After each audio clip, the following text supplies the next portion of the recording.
Mass TV news కి స్వాగతం.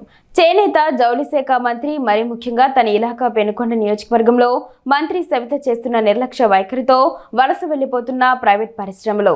నేడు పరిగి మండలం గొర్రెపల్లి ప్రికాట్ సూపర్ స్పిన్నింగ్ మిల్లు గత దశాబ్దాలుగా ఎంతో మందికి ఉపాధి కల్పిస్తున్న ప్రికాట్ మిల్ మంత్రి సవిత నిర్లక్ష్యం వల్ల ఇతర రాష్ట్రాలకు తరలి వెళుతుంటే ఉపాధి లేక రోడ్డున పడ్డ వందలాది కార్మిక కుటుంబాలకు అండగా నిలిచి వైసీపీ నాయకులు కార్యకర్తలు తన క్యాడర్ తో మిల్ దగ్గర ఉద్యమం నిర్వహించిన వైఎస్ఆర్ కాంగ్రెస్ పార్టీ జిల్లా అధ్యక్షురాలు పెనుగొండ నియోజకవర్గ ఎమ్మెల్యే అభ్యర్థి శ్రీమతి ఉషశ్రీ చరణ్ కూటమి ప్రభుత్వం వచ్చినప్పటి నుంచి అనేక పరిశ్రమలు తరలి వెళ్తుంటే పట్టించుకునే నాదుడే లేడని వైఎస్ఆర్ కాంగ్రెస్ పార్టీ వాపోయింది.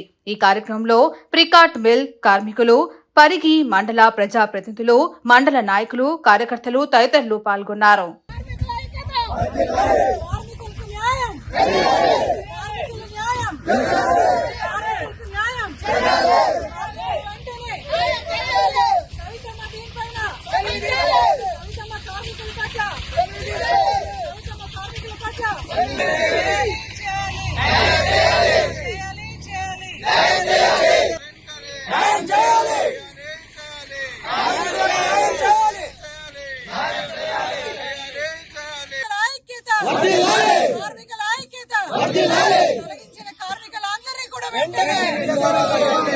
తొలగించిన కార్మికులందరినీ వెంటనే మూతపడిన ఫ్యాక్టరీ వెంటనే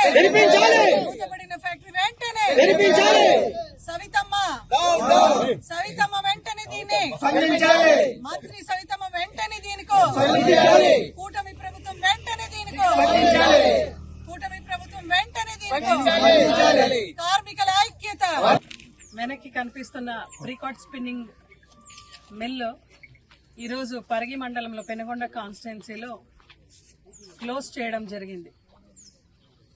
వాళ్ళని అడిగితే ఎవరైతే అడ్మినిస్ట్రేషన్లో ఉన్నారో, అదేవిధంగా ఈ కంపెనీ ఓనర్స్ ఎవరైతే ఉన్నారో, మన వాళ్ళు వర్కర్స్ ఎవరైతే ఉన్నారో పోయి అడిగితే వాళ్ళు చెప్తున్నారు ఇక్కడ కరెంటు బిల్లు ఎక్కువగా వస్తూ ఉంది, రా మెటీరియల్స్కు కూడా ఎక్కువగా ఖర్చు వస్తూ ఉంది, అదేవిధంగా ఇక్కడ ఖచ్చితంగా స్పందించే వాళ్ళు ఎవరూ లేరు ఈ ప్రభుత్వంలో అనే మాట అయితే వాళ్ళు వర్కర్స్ అందరికీ కూడా చెప్పడం జరిగిందంట. వర్కర్స్ అందరూ వచ్చి నాతో డిస్కషన్ చేశారు.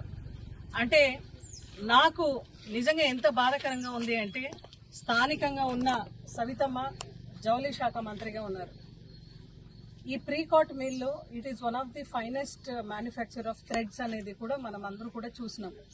ఆమె స్వంత శాఖకు సంబంధించిన ఈ ఒక ఫ్యాక్టరీని ఆమె ఈరోజు సపోర్ట్ చేయలేకపోతే ఇంకా ఆమె ఎందుకు ఈ మంత్రి పదవిలో కొనసాగుతోంది అని వైఎస్ఆర్సీపీ పార్టీ తరఫున మేము అడుగుతున్నాం. ఈరోజు చాలా మంది వర్కర్స్ ఎంప్లాయీస్ ఇక్కడ పనిచేస్తున్నారు. పర్మనెంట్ ఎంప్లాయీస్ ఉన్నారు, జూనియర్ పర్మనెంట్ ఎంప్లాయీస్ అని వాళ్ళు పిలుచుకుంటున్నారు, వాళ్ళు ఉన్నారు, క్యాజువల్స్ ఉన్నారు, న్యూ క్యాజువల్స్ ఉన్నారు, కాంట్రాక్ట్ బేసిక్ లో కూడా పనిచేస్తున్నారు. ఈరోజు ఇంతమంది ఎంప్లాయీస్ కూడా ఉంటూ పోయి సవితమ్మ దగ్గర కూడా, అమ్మ మాకు తల్లి అన్యాయం జరుగుతూ ఉంది, ఇక్కడ మంత్రిగా ఉన్నావు కదా ఏదైనా స్పందించు అంటే అసలు ఆమె దీనిపైన ఎక్కడ కూడా మాట్లాడే సాహసం కూడా చేయలేదు, స్పందించలేదు.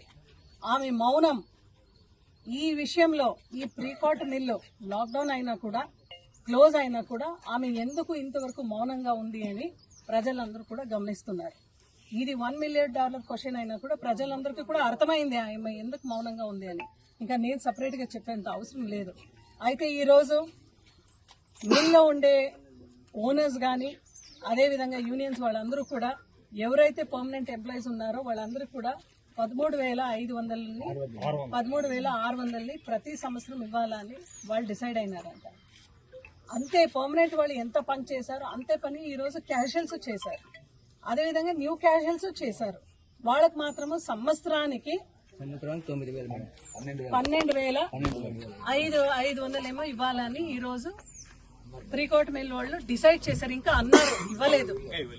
ఇంకా కాంట్రాక్ట్ వాళ్ళ విషయం అయితే నిజంగా ఎంత పరిస్థితి అయోమయంగా ఉంది అంటే వాళ్ళు ఫ్యామిలీస్ అందరూ కూడా రోడ్డున పడేశారు. ఈరోజు సవితమ్మ మాత్రము ఏం మాట్లాడుతూ ఉంది అంటే, మేము అభివృద్ధి వైపు వెళ్తున్నాం కూటమి ప్రభుత్వము. తాను మాత్రం నోరెత్తితే అబద్ధం చెప్తా ఉంది. అమ్మ సవితమ్మ, నీ కాన్స్టిట్యున్సీలో ఇంతమంది కాంట్రాక్ట్ లేబరర్స్ వాళ్ళందరూ కూడా రోడ్న పడుతున్నారు కదా, వాళ్ళు రోడ్ని పడేసినారు. ఇదేనా నీ అభివృద్ధి అని నేను అడుగుతున్నాను. ఇదేనా నీ అభివృద్ధి?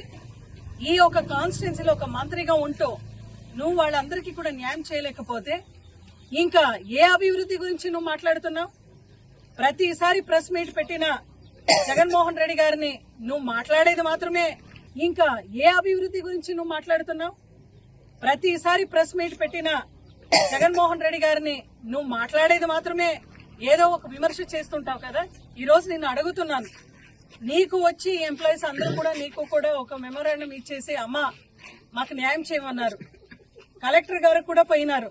ఇంతవరకు కూడా ఏసీఎల్ గాని డీసీఎల్ గాని దీనిపైన స్పందించకపోవడం నిజంగా చాలా బాధాకరంగా ఉంది. District commission of labour, assistant commission of labour ఎక్కడైనా మీరు జోక్యం తీసుకున్నారా? నిన్న ఏదో ఒక మెమోరాండం ఇస్తే మేము చేస్తాం అంటున్నారు. మీరు ప్రతి ఒక్క ఎంప్లాయీస్కి కూడా మీరు న్యాయం చేసే వరకు వైఎస్ఆర్సీపీ పార్టీ తరఫున ఆ ఒక్క పర్మనెంట్ ఎంప్లాయీస్ కు, క్యాజువల్స్ కు, న్యూ క్యాజువల్స్ కు, కాంట్రాక్ట్ ఫ్యామిలీస్ కు మేము అండగా నిలబడతాం. మీ తరఫున మేము పోరాటం చేస్తామని ఈరోజు వైఎస్ఆర్సీపీ పార్టీ తరఫున మేమందరూ కూడా రోడ్డుకి ఎక్కినాం. మీకు న్యాయం చేసే వరకు